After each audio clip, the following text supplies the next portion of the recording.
ನೀವು ನೋಡ್ತಾ ಇದ್ದೀರಾ ಆರ್ ಮ್ಯಾಕ್ಸ್ ಕನ್ನಡ. ನಾನು ಸೀಮಾ ಬಂಗಾರಪ್ಪ. ಕೆಪಿಸಿಸಿ ಹಗರಣದ ಸಂಪೂರ್ಣ ತನಿಖೆಯನ್ನ ಸಿಬಿಐಗೆ ವಹಿಸುವಂತೆ ಆಗ್ರಹಿಸಿ ಬೆಂಗಳೂರಿನಲ್ಲಿ ಎಬಿವಿಪಿ ಕಾರ್ಯಕರ್ತರು ಪ್ರತಿಭಟನೆಯನ್ನು ನಡೆಸಿದ್ದಾರೆ.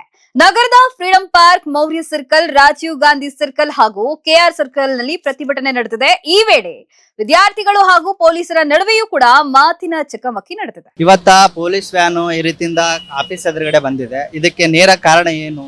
ನೀವೇನಾದ್ರೂ ಅದನ್ನ ಹಂಚ್ಕೋಬಹುದು? ಇವಾಗ ಹತ್ರ ಸಮಯ 5 ಗಂಟೆ ಆಯಿತು ಸಂಜೆ.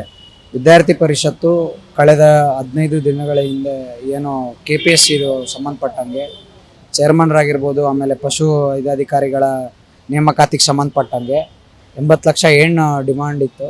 ಇದಕ್ಕೆ ಸಂಬಂಧಪಟ್ಟಂಗೆ ವಿದ್ಯಾರ್ಥಿ ಪರಿಷತ್ತು ಕಳೆದ ಒಂದು 15 ದಿನಗಳ ಹಿಂದೆ KPSC ಭವನವನ್ನು, ಉದ್ಯೋಗಸೌಧ ಏನಿದೆ ವಿಧಾನಸೌಧದ ಹತ್ರ, ಅದನ್ನು ಮುತ್ತಿಗೆ ಹಾಕಕ್ಕೆ ಹೋಗಿದ್ವಿ. ಆದರೆ ಈ ರಾಜ್ಯ ಸರ್ಕಾರ ಮತ್ತು ಪೊಲೀಸ್ ಇಲಾಖೆ ನಮ್ಮನ್ನು ಅಲ್ಲೇ ತಡೆದಿಡಿದು ನಮ್ಮನ್ನು ಅರೆಸ್ಟ್ ಮಾಡಿದರು. ಅದಾಗಿ 2 ದಿನಗಳ ಕಳೆದ ನಂತರ ವಿದ್ಯಾರ್ಥಿ ಪರಿಷತ್ತು ಫ್ರೀಡಂ ಪಾರ್ಕಲ್ಲಿ ಅಹೋರಾತ್ರಿ ಧರಣಿಗೆ ಕೂತಿತ್ತು.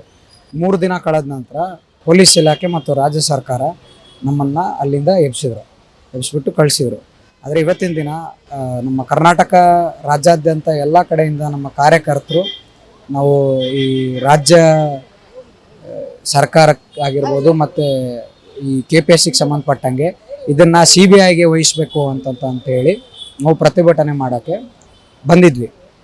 ನೆನ್ನೆ ದಿನ ನಾವು ಪರ್ಮಿಷನ್ ಕೇಳೋಕ್ಕೆ ಫ್ರೀಡಂ ಪಾರ್ಕಲ್ಲಿ ಶಾಂತಿಯುತವಾಗಿ ಪ್ರತಿಭಟನೆ ಮಾಡ್ತೀವಿ ಅಂತ ಕೇಳಕ್ಕೆ ಹೋದಂಥ ಸಂದರ್ಭದಲ್ಲಿ ಪೊಲೀಸ್ ಇಲಾಖೆಯವರು ನಮಗೆ ಪರ್ಮಿಷನ್ ಕೊಡಲಿಲ್ಲ.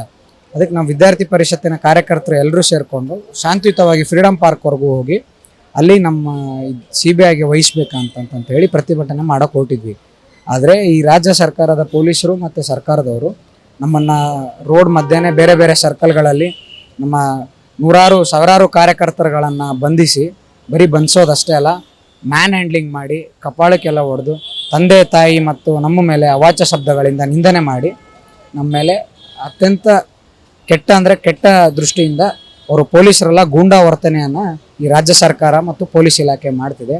ಈ ರಾಜ್ಯ ಸರ್ಕಾರಕ್ಕೆ ಇದೊಂದು ದೊಡ್ಡ ಕಪ್ಪು ಚುಕ್ಕೆ. ವಿದ್ಯಾರ್ಥಿಗಳನ್ನು ಈ ರೀತಿ ನಡೆಸ್ಕೊಳ್ಳೋದು ತುಂಬ ಅನ್ಯಾಯ.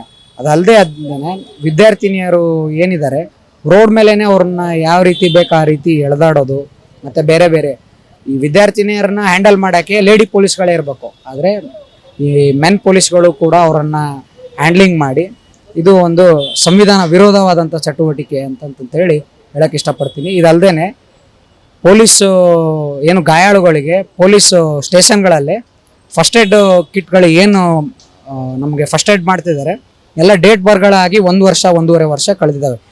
ಈಗೂ 5 ಗಂಟೆ ಆಯಿತು. ಇದು ನಮ್ಮ ಆಫೀಸ್, ನೀವು ನೋಡ್ತಿರ್ಬೋದು ಆ ಕಡೆ ಕಾಣಿಸುತ್ತಲ್ಲ, ಅದು ನಮ್ಮ ABVP ಆಫೀಸು. ಈ ಆಫೀಸಿಗೆ ಇಲ್ಲಿ ನೋಡ್ಬೋದು ನೀವೆಲ್ಲ ಪೊಲೀಸು ಹತ್ರ ಒಂದು 80 ಜನ, ಒಂದು 3 ವ್ಯಾನ್ಗಳು, ಒಂದು 4 ಜೀಪ್ಗಳಷ್ಟು ಪೊಲೀಸ್ ಬಂದು ವಿದ್ಯಾರ್ಥಿಗಳಿಗೆ ಹೆದರಿಸೋ ದೃಷ್ಟಿಯನ್ನು ಈ ರಾಜ್ಯ ಸರ್ಕಾರ ವಿದ್ಯಾರ್ಥಿಗಳಿಗೆ ಹೆದರಿಕೆಯನ್ನು ಹುಟ್ಟಾಕುವಂಥ ಸ್ಥಿತಿಗೆ ಮಾಡ್ತಿದೆ. ಇದು ಸರ್ಕಾರಕ್ಕೆ ಒಂದು ಕಪ್ಪು ಚುಕ್ಕೆ. KPSC ಹಗರಣ ಕುರಿತು CBIಗೆ ಒಪ್ಪಿಸಬೇಕಂತಂದು ABVP ವಿದ್ಯಾರ್ಥಿ ಪ್ರತಿಭಟನೆ ಮಾಡ್ತಿತ್ತು ಶಾಂತಿಯುತವಾಗಿ. ಅದನ್ನು ತೀವ್ರ ಖಂಡಿಸಿರ್ತಕ್ಕಂಥ ಪೊಲೀಸರು ವಿದ್ಯಾರ್ಥಿಗಳ ಮೇಲೆ ಹಲ್ಲೆ ಮಾಡಿದ್ದಾರೆ ಅಂತಂದು ವಿದ್ಯಾರ್ಥಿ ಈ ಮುಖಾಂತರ ಹೇಳಿಕೊಂಡಿದ್ದಾರೆ. ಕ್ಯಾಮ್ರಾಮನ್ ರಾಜು ಜೊತೆ ಸೂರ್ಯಕಾಂತ್.